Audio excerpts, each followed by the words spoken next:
Hello, this is Angelica Yingst, and you're listening to Centered, grounded conversations about the metaphysical.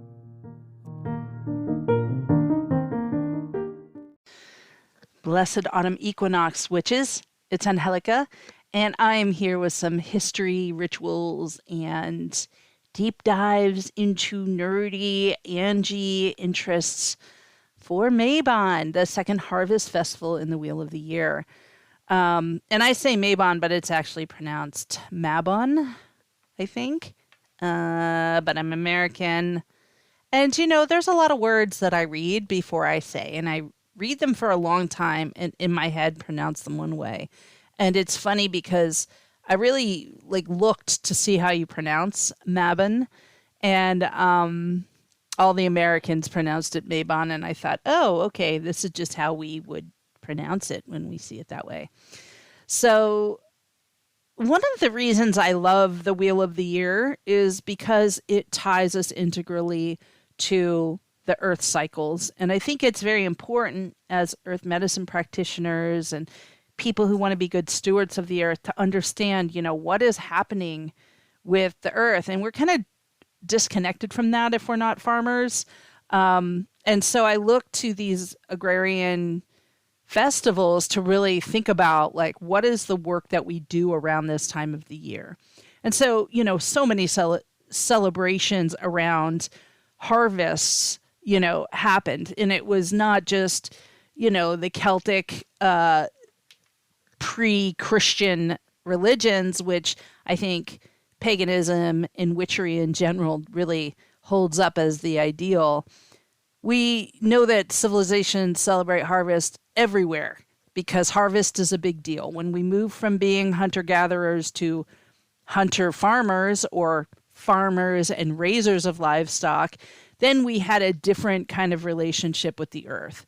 We were both able to control how much we were putting in the ground and harvesting, and it was a lot of hard work. But we weren't as privy to the whims of whatever the forest might give us, right? But we are still beholden to the weather. We're still beholden to our own understanding of the earth. And so the harvest festivals celebrate our community's survival.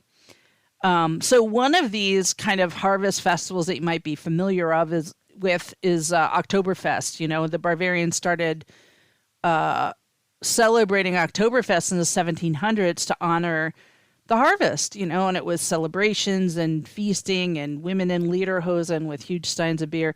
But it really is a harvest festival, and it was always celebrated the second last week of September, which is when we celebrate Autumn Equinox. So those got really, integrated in the pagan Wheel of the Year. So agrarian or agricultural-based societies, this is the time in the second harvest when you actually know how your harvest went for the year. Even in the first one in August, which is we think of it as Lammas or Lunasda.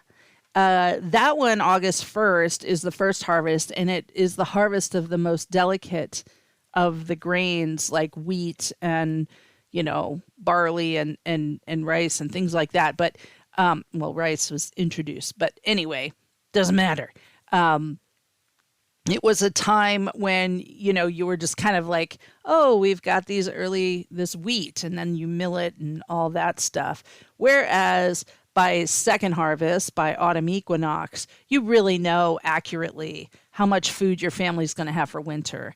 And it really became a time in farming communities to celebrate, to give thanks, to express deep gratitude for the earth, to understand, how well fed your animals are or going to be. There was an abundance of crops and the harvest in general, just like a lot of times it's the community coming together for harvest. People do different things. So, all of the fastly rotting foods that come up in the summer, all the veggies and things that we harvest, they're canned, they're kept for the winter. And the ones that come up in second harvest are the more abundant of the harvest, the ones that'll last longer, like root veggies, the apples and fruit of the trees, the pears, plums, grapes, and of course squash and pumpkins and different, earthly veggies. And they're going to last through the winter in the root cellar. They're going to taste fresh. So, of course, you are also working on family things like, changing nuts into butters, for example, to last through the winter, and different canning and keeping things. But spiritually, we can think of that too. How do we turn some of this creative energy into things that will sustain us through the winter? So let's just talk a little bit about Mabon.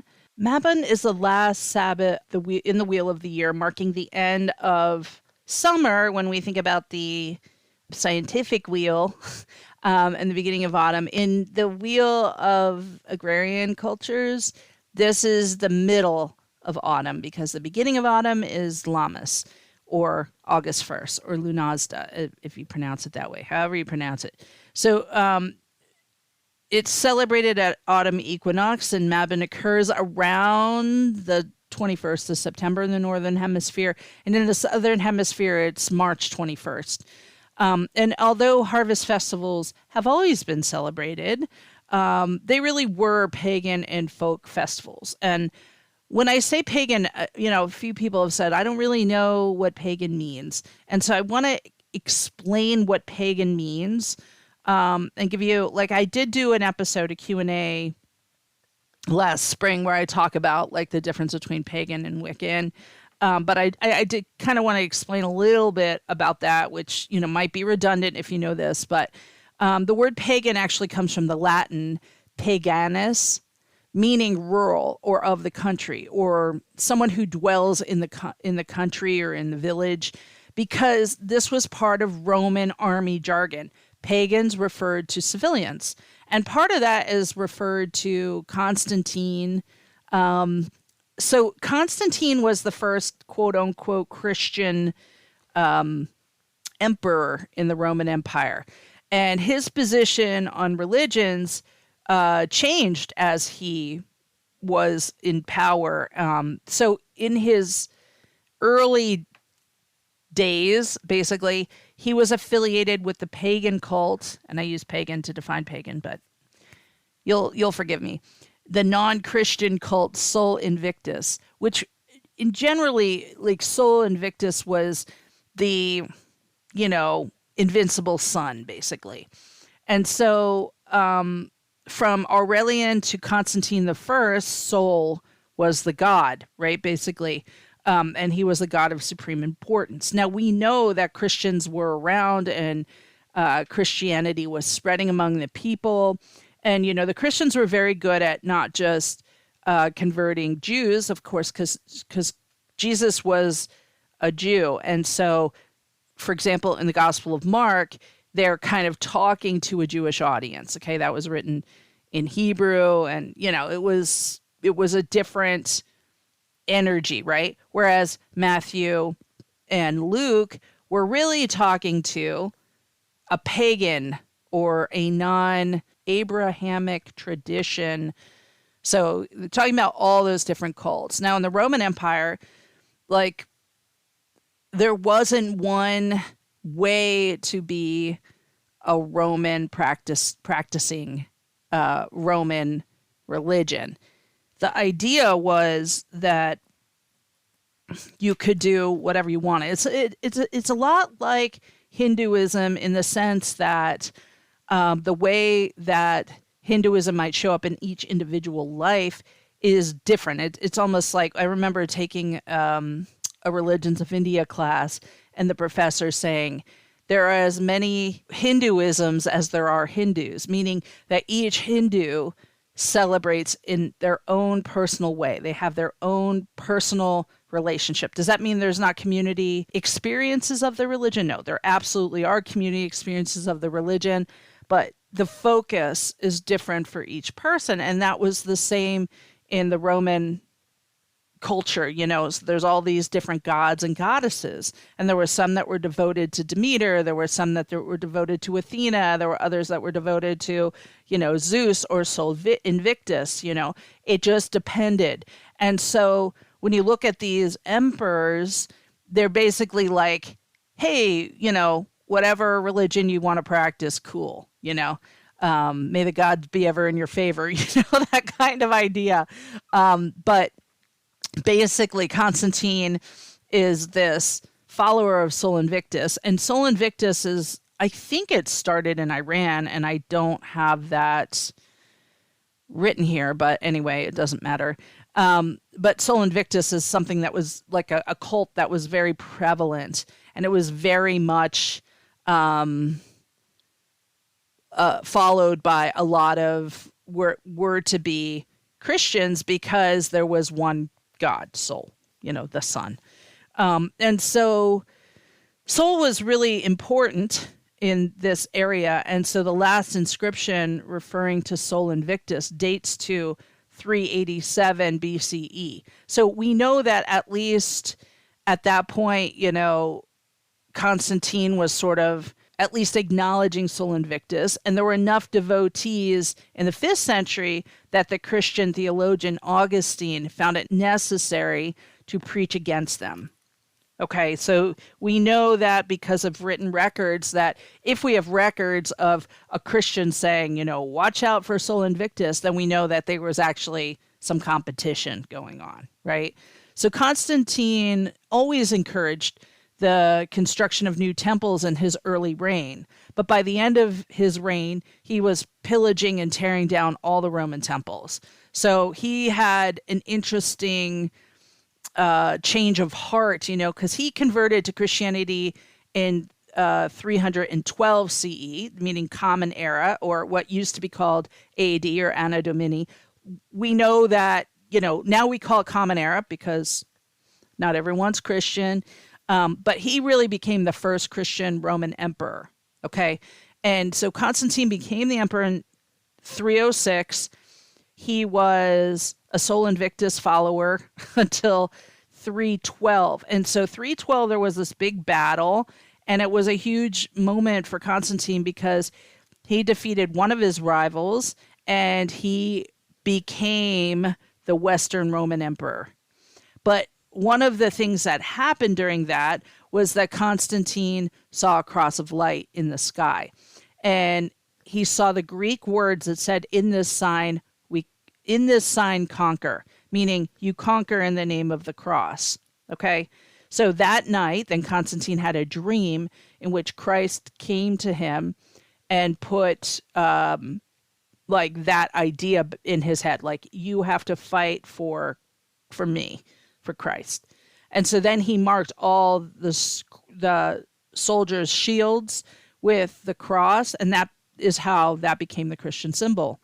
So he ended up having victory, and then, of course, then from there on, he basically was like, I'm Christian.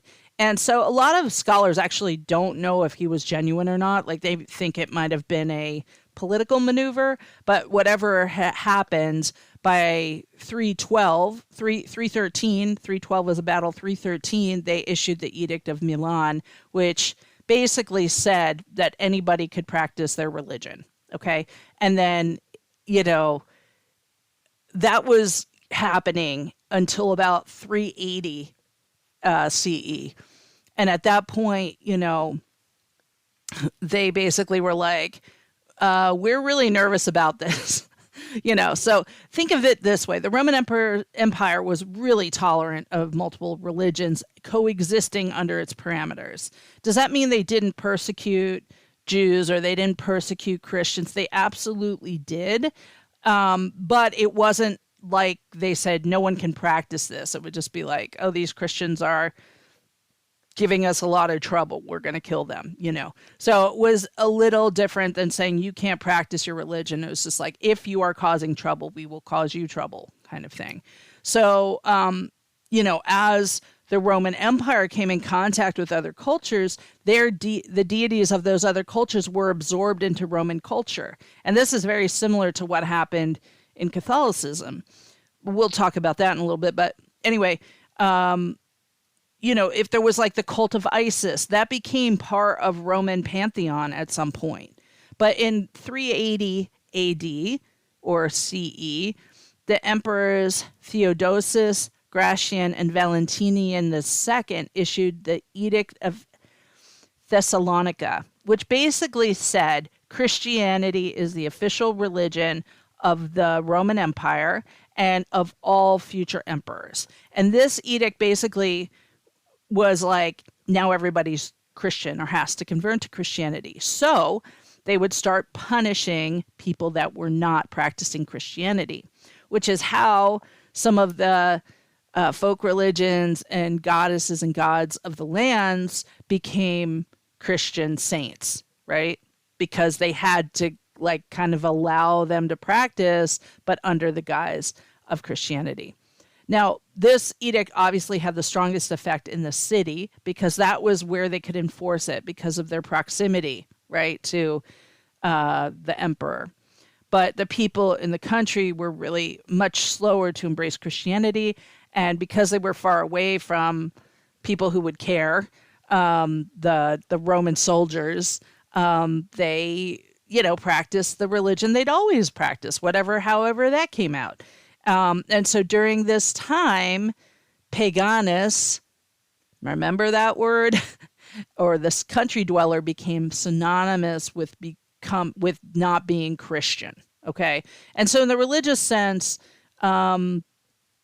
it was really a way to distinguish those who had been Christianized versus the ones who had not. But it wasn't really until the 19th century that pagan really became equivalent to anyone not Christian, Jewish, or Muslim.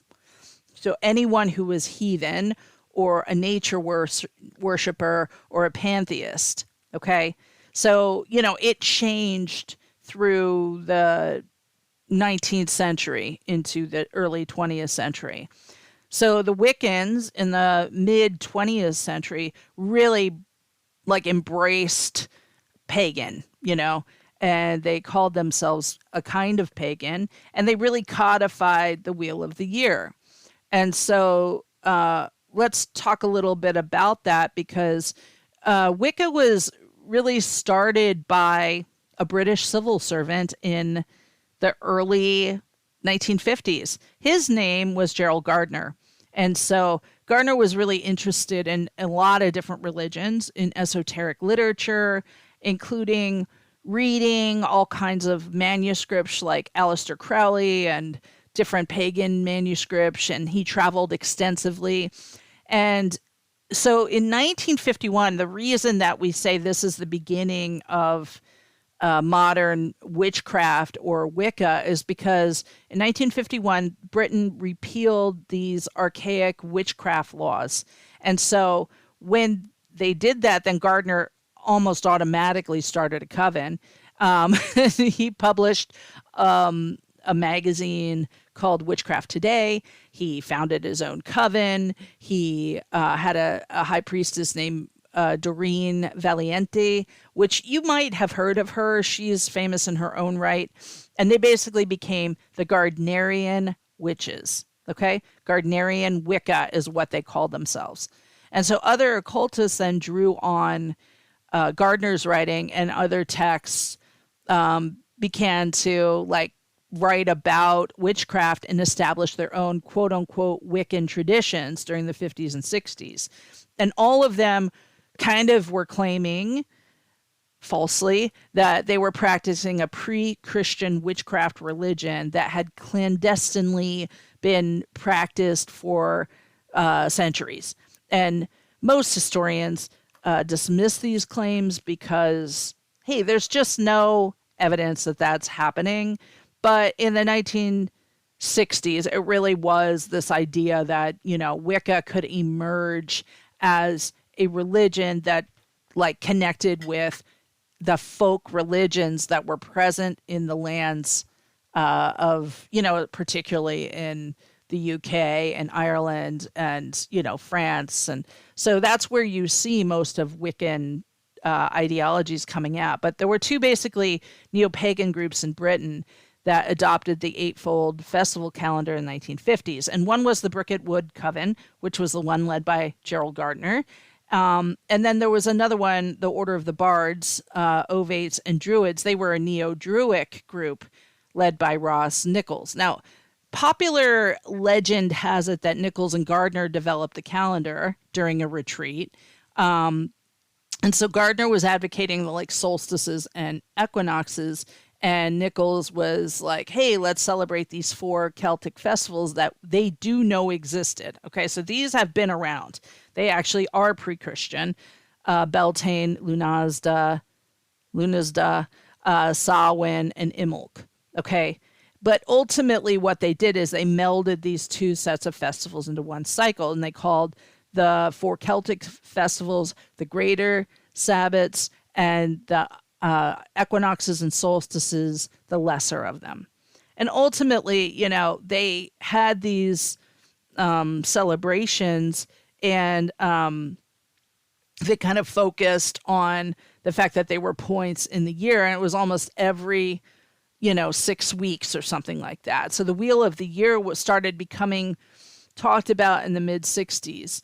And there was this prominent Wiccan named Aidan Kelly, and he gave the name. He's actually a researcher. He's got his PhD writing about Wicca and witchcraft. And actually, he's the one who gave the names to Litha, summer solstice, and the 2 equinox holidays, Ostara and Mabon, in 1974. So it's not that old. That's as old as I am, which... Okay, it's kind of old, so it's 49 years old. And then they were promoted by Timothy Zell. He had a magazine, and he wrote about them. And so it eventually caught on. And in the 1978 book, Witchcraft for Tomorrow, Doreen Valiente didn't use Kelly's holiday names. She just used solstices and equinox. And she did identify the 4 greater Sabbats, or the fire festivals as they're known, by the names Candlemas, May Eve, Lammas, and Halloween. So if you get confused because the Gallic counterparts, the Imbolc, Beltane, Lunasa, and Samhain, and then you sometimes see Candlemas or May Eve or Lammas, that's why there's 2 different sets of names. And so a lot of pagans and modern followers of the Wheel of the Year get confused too. So during Wicca's influence, early influence on modern paganism was to kind of adopt these festival names and kind of like the idea of the Wheel of the Year. Now, so the holiday that we're talking about today, Mabon, is known by a lot of other different names. So it's known as Harvest Home. Obviously, it's known as Mabon. It's also called the Feast of the Ingathering. It can be called Mian Forv. That is a Celtic name, or Gallic name, I should say. Klauser, that's another name. And Albin Elved. That one is a Druid name. The name most prevalent now is Mabon or Mabon if you're American. So for the harvest festivals, Aidan Kelly decided to choose Mabon after a Welsh god named Mabon. Okay, and this came from a pretty obscure writing called the Mabinogion. Okay, not sure if I'm pronouncing that right. I do my best. This was a collection of 14th century stories written in Middle Welsh in 2 late medieval manuscripts, the Red Book of Hurgest and the White Book of Rhetoric.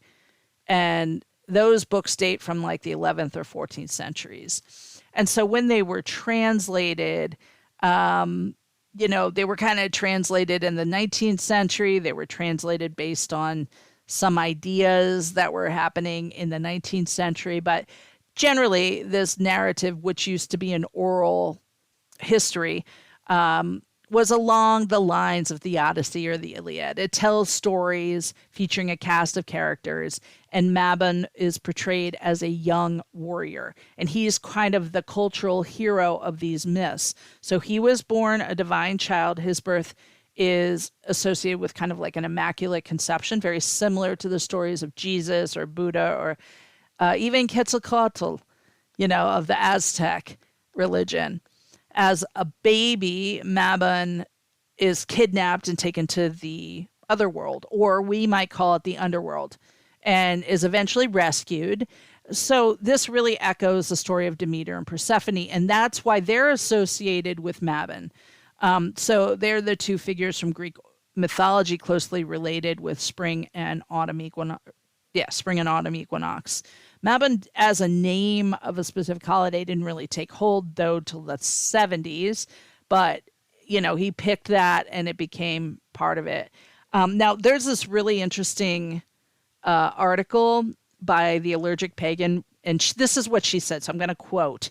Aside from the fact that no one seems certain how to pronounce it, the name Mabon is a poor choice for the holy day. As with Lunazda, the Mabon is only tenuously related to the season, or the neo-pagan mythos related to the season. Of all the holidays, I think Mabon is the worst name of them all. And so basically she talks about how, it would have been better to kind of call it the rites of Ulysses or Eleusis, like the Eleusinian mysteries. That refers to Demeter and Persephone. And she kind of goes on, I will put it in the show notes, but she goes on to basically say, like, it's Welsh, it's not even Anglo-Saxon, which the other names are Anglo-Saxon. And, she's like, I'm not diminishing this guy. She like appreciates the fact that this guy gave it a shot, but, he's credited with Aidan Kelly is credited with naming it, but she's like, I'm not sure it should have been named that. So let's talk about Mabon now that we've talked about all the other stuff going into it. So Mabon is the second of the three harvest festivals, and it is equated often with the idea of Thanksgiving. Now, if you don't know, original American Thanksgiving was actually October 3rd, and it got moved to the end of November, but October 3rd makes a lot more sense in terms of harvest. We are in a time when everything is ready to be plucked from the earth, and we are reflecting and thanking the earth for its bounties. So, while Thanksgiving is very problematic now, and a lot of people aren't even celebrating it, when it is celebrated, is just focuses on food and football and getting a jump on holiday shopping or whatever. But historically, they were really focused in on the efforts of your labor coming to fruition, right? Like you sow the seeds, you nurture the seeds, you watch them come seedlings, you try to fight off any predators, you protect them, and then the fruit comes. And so that's the idea of this Sabbath, is to understand that we are giving thank you for our connection to, first of all, hard work, but also the connection between people and the earth. And so to understand this, you have to add on to it that, it's like you're eating a big Thanksgiving feast and then remembering that you grew everything yourself. And without it, you would starve. So you kind of understand how important this celebration might have been for many cultures. But Autumn Equinox really honors this balance of light and dark. Unlike vernal equinox, Mabon examines the move into darkness. And so we are looking at those stories like the Greek Eleusinian mysteries and the rites of Demeter that were honored for over 2,000 years to honor the move from light to dark. And central to these rites were the idea that we could, walk into death. And this was kind of what the story of Demeter and Persephone were about. Now, in the notes, I have included the Homeric hymn to Demeter, written, obviously it's supposed to be written by Homer. It's translated, though, by Gregory Nagy, and I love that translation. I mean, some point, I would love to record myself reading it, because I just think reading it out loud is beautiful. But I'd have to get permission from him and all that stuff. But Demeter, if you don't know, was the goddess of the harvest. She had a daughter named Persephone, who was gathering flowers, and Hades, the god of the underworld, abducts Persephone, flees into the underworld, and no one knows where she is. Okay, so the mother is distraught. She's like frantic. And she roams the earth searching for her, asking all the gods and goddesses to help. And finally, Helios, the god of the sun, says that she saw that Persephone was stolen by Hades, and that it was basically her father is Zeus, and Zeus was like, yeah, Hades, my brother, have my daughter for your wife, And so Demeter gets so angry, she just refuses to go to Olympus. She refuses to talk to any of the gods and goddesses. They keep inviting her, and she's like, F you, F you, F you. You're cool, F you. And the you're cool was basically Hecate. She was the only one that Demeter would talk to. But she basically transformed herself into a crone, into an old lady, and she wandered the earth grieving. And she allowed the crops to wither and die. And it said she invited the goddesses Lemos, which is starvation, to rule in her stead. And she invited the goddess, basically that means pestilence, also to rule. So starvation and pestilence. And Zeus and the gods actually were getting really upset, because the thing about the gods is they have, especially in the Greek mythology, they have a lot of like human ego characteristics, and they hate it. They really hate it when you're not worshiping them. So that's why they're always impelling or compelling people to worship them.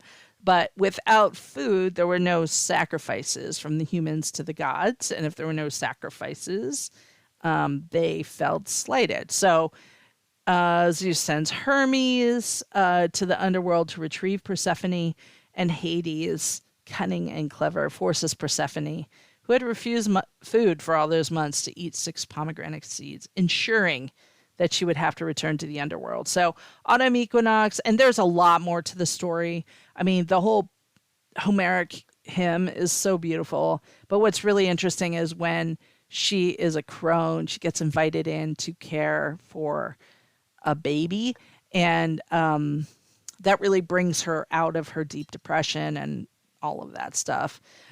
So Autumn Equinox is the point when Persephone has to return to the underworld. And it's really supposed to be like a third of the year that she has to return to Hades. But, we've kind of shorthanded it to Autumn Equinox to Spring Equinox. And then Spring Equinox, Persephone returns to the earth, and her mother allows the crops to grow again. So, Autumn Equinox really begins our own descent into darkness as the days grow shorter and the nights longer.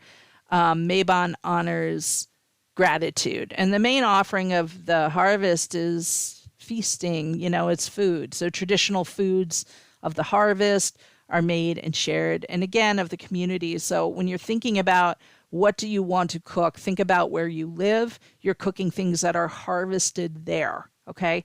It isn't exactly part of the story to like get oranges if you live in Maine, so you're supposed to be eating what is of the earth, and sharing of food and harvest integrally ties the members of the community and the family together. So Autumn Equinox is a time of gratitude. It really is a time where gratitude becomes the foundation stone of your spiritual practice. If you're like me, it's that all year, okay? But Autumn Equinox keeps you present in the gratitude. And so think about like what you're grateful for in this moment. Abundance appears in many forms. So if you're feeling like you don't have financial abundance and that seems like what you are supposed to be grateful for, think about abundance of love or friendship, caring, time, energy, finances, warmth, camaraderie. There's no limit to the way you can view gratitude and abundance. So this is really a time when we're harvesting things that we've planted. So you can think back at these points on the wheel of the year. What did you start planting and what are you now harvesting and how can you be grateful? So one of the things I love to do is do a gratitude reset, and I'll kind of talk about that in a minute.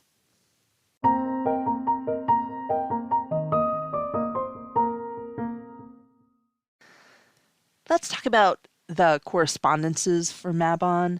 And this is for, if you want to make an altar or you want to create sacred space of any kind. Maybe you want to make a grid. Maybe you want to just represent Mabon on your table for your Mabon feast. But okay, Mabon comes anywhere between September 20th, 21st to the 23rd. And this is really where Autumn Equinox falls. And now that we have all the tools that we can to figure that exact date out, we do. So it is also one of the lesser Sabbats in the Wheel of the Year, and it's considered a masculine Sabbat, kind of like Lunazda is. And the idea here is that it's a doing Sabbat. We're represented by, sun and brightness, whereas like the ones of the goddess are talking about fertility and things like that.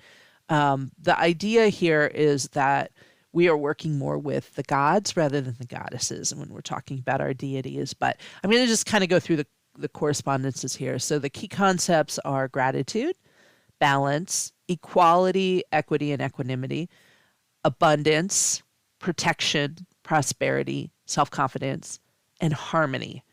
And, maybe for all of our harvest festivals, the 3 harvest festivals are August 1st, September 22nd, and October 31st, Samhain. All of them are community-based because harvests are community. We think of harvest time as being a time that the whole community kind of comes together. So we do think of it, and that's partially goes in with the masculine idea where it's outward. We're looking at community. We're putting, that we're bringing things together. So symbols are the cornucopia or the horn of plenty, wine, gourds, acorns, grains, corn, apples, any pumpkins, any squash. You kind of see, leaves as well, like grapevines and things like that. So you can use any of those to kind of represent the symbols of abundance that kind of come in at this time. Our deities that we work with are associated with the earth, okay, and the change of seasons. So we have the green man or Kurnanos. When we do work with the goddess, we're working with mother to crone goddess. So we're working with mother goddesses that are grieving, okay, or mother goddesses that have gone to the underworld. So Persephone and Demeter are very strong at this time. Of course, Mabon is here. We have Thoth and Mot from Egyptian. Thor, we work with Hermes. That's another masculine. And then also Vesta, which is the goddess of the hearth. Morgana and Epona are also used at this time. And there's always going to be more of the goddess energy that is worship because pagans tend to be kind of maternal focused. The maiden mother crone is the big ideal here. So animal guides are blackbird or crow or raven, eagle, goose. The geese are traveling south at this time. Salmon is another one you can work with. Stag shows up a lot for me right now. And owl. Okay, so we're moving into owl season, people. Our crystals are dravite, yellow jasper, or you can also use mookite, peridot. Some people work with like lapis and sapphire and the blue stones. I tend to go towards carnelian, dravite, citrine I still work with. I love that kind of palette of stones where we're working kind of with sacral and solar plexus. And then herbs are sage. We're still working with calendula or marigold, rose, and frankincense. On Friday, I'm doing a healing circle and we're doing cacao ceremony. So I like working with cacao at the equinoxes. And then the colors, of course, are like that brown, gold, yellow, orange, cinnamon. Those are great colors. So the kind of spiritual and soul work and spell work that we do is all about reflection and connection.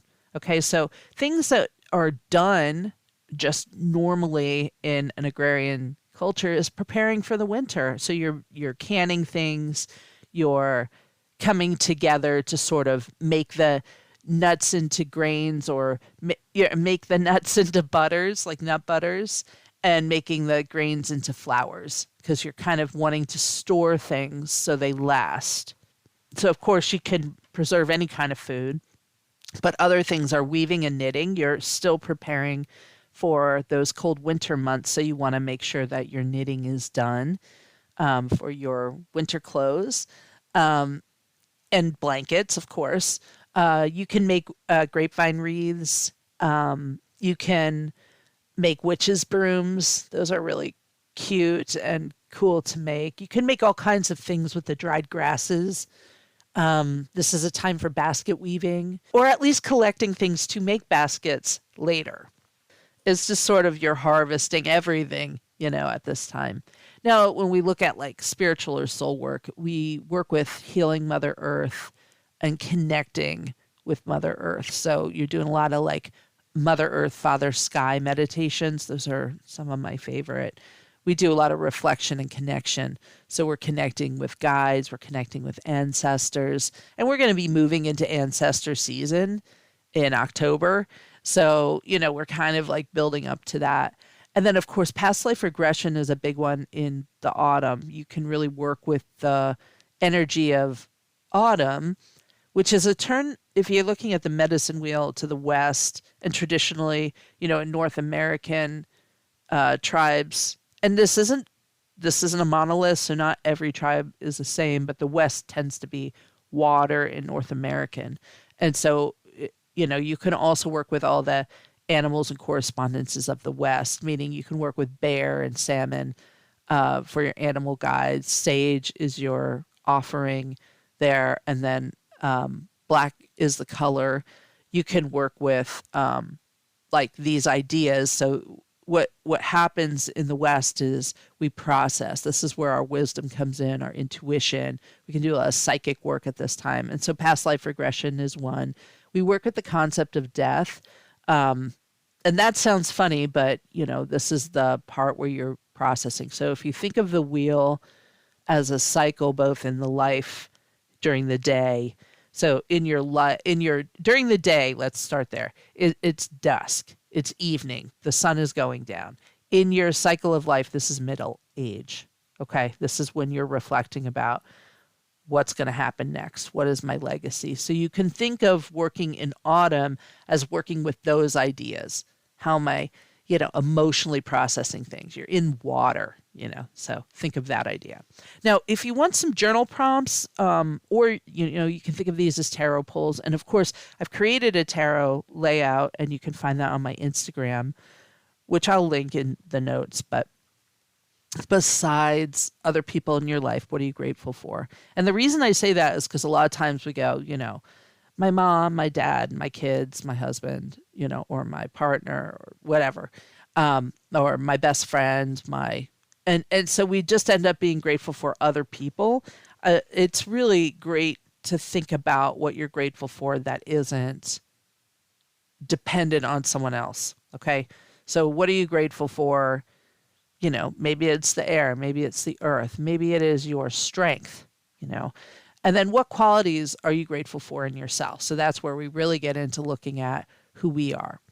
And so here's another journal prompt that might be helpful. And this is one you can do tarot pulls if you are confused about it. But what are you harvesting from 3 months ago, from 6 months ago, from 9 months ago, and from 1 year ago? So we're kind of looking at these points on the wheel and saying, okay, so maybe you were setting intentions at spring, equinox or vernal equinox. What are you harvesting now? And kind of seeing and comparing what were you setting intentions for and what has come to fruition. A lot of people forget, like they set intentions and they just don't follow up. They're like, oh yeah, I forgot I had that intention. Right. Okay, so we're not going to forget our intentions if we're actually doing the intention work. Okay, that's really important to keep with. Okay, that's the idea. You set the intention so your focus can be on that thing. So if you feel like you're not really harvesting anything, what have you learned from, some of these points? Like what were you in the middle of and what have you learned since? Or conversely, what are you starting now, So are there any incidents or events in your life in which you were absolutely sure you wanted something and then it didn't happen or did not happen the way you thought it would? How did it end up better? And what lessons did you learn from that experience? And then our last journal prompt is, do you trust spirit to provide what you need? Write about why or why not. And so I always create, a ritual journey, personal ritual journey or meditation. And so here's the one I created for Mabon, which I've used a lot. So, friends and family gather on Mabon for feast, much like we do in American Thanksgiving. I'm not going to really talk about the ethics of American Thanksgiving, whether you practice or not. It's none of my business. We do now call it the day of mourning, not necessarily Thanksgiving. So in our personal rituals and meditations, we can cultivate a gratitude practice for ourselves to carry us through difficult times. And, for me, gratitude is sort of the foundation of everything else that I do. And having a gratitude mindset takes time. And it's really difficult when we're low on energy and we're going through stuff, especially like for me, I have chronic pain. So it can be really difficult sometimes to think about what I'm grateful for. So in this ritual, this is called a gratitude reset. Okay. And it's a day of noticing all the world. Okay. And it's everything that the world gives you. So it's about reframing what we take for granted. So this is best done on a day in which you have to go to work. Okay. And so basically we're going to say Monday is a gratitude reset. And so when we do the gratitude reset, we set the intention before we go to sleep the night before. And the first thought is, thank you for today. As someone who's in sobriety, it's been hammered into my head that I should say, God, thank you for keeping me sober today. So, however you want, whatever you want to say, thank you for this day. And then you use gratitude as prayers all day. Okay. So we're starting with thank you in whatever tradition you practice. You can use them as affirmations. You can say, I am grateful for today. But it's basically about being present with each moment. So when you notice a breath, you say, thank you for clean air. Of course, we don't usually notice our breaths. Or you could say something like, I'm grateful for the lungs, which keep me alive. When you walk, thank you for these legs. Thank you for the ability to walk. Or, I am grateful for my ability to move my body. And of course, if you can't move your body, then thank you for the tools that help me move my body. An ache and pain can be recognized as I'm grateful for my body, which tells me when I'm pushing too hard or when I need to rest right now. Or thank you for reminding me of my body, which is strong and capable. When you interact with somebody, resist the urge to complain and then just find something to be grateful for. Remind them of the role they play in your life, and then kind of asking yourself, how can you be of service to this person? How can you live in gratitude here? And notice something unique, beautiful, interesting about them, even if it's something that annoys you. And as notice and like, oh, this annoyance is really, it's just so hard to be around. Rise, reframe it. Think of how you would talk to them as a child. And, if you can say it to them, just say, I always appreciate this part of you, even if it's difficult to say. Or you can just say it in your head. Notice something that annoys you and say, thank you for giving me this practice, which forces me to see the positive in things. Or I'm grateful for the reminder of what negativity sounds and feels like so that I can be positive today. Or I'm grateful for my ability to not react to someone's negativity. And if you can't think of a way to reframe it, just say this, okay? And this is one that I use a lot. And it's partially from my sponsor, Helen, who would often say this. If I was complaining about someone, she would be like, and I'm just going to use John as just a general, okay? It's not any John I know, but John is perfect as John is. No one can do John like John. He is a perfect John. And any discomfort I have with his behavior is about me not accepting John as he is and me wanting John to do what I think is right. Right? So we spend this entire day, this gratitude reset day, in a kind of childlike awe and gratitude. And then at night before bed, you write about the experience of your gratitude reset. And another way of saying it is just write about living gratitude. So, if you're a follower on Instagram or Facebook, I'll share my tarot layout for Mabon, and that's grounded in gratitude as well. So, my affirmation here is I experience gratitude for every person, every experience, and every thought I have today. So thank you so much for joining me for this podcast. And I'll talk again about our next point on the Wheel of the Year, which is Samhain. And that's, Halloween for those not in the initiated. And I will talk to you then. Bye.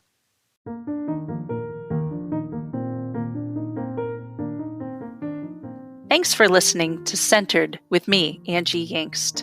If you'd like to send me a question or comment about this show or any shows, you can send them to Angie@themoonandstone.com.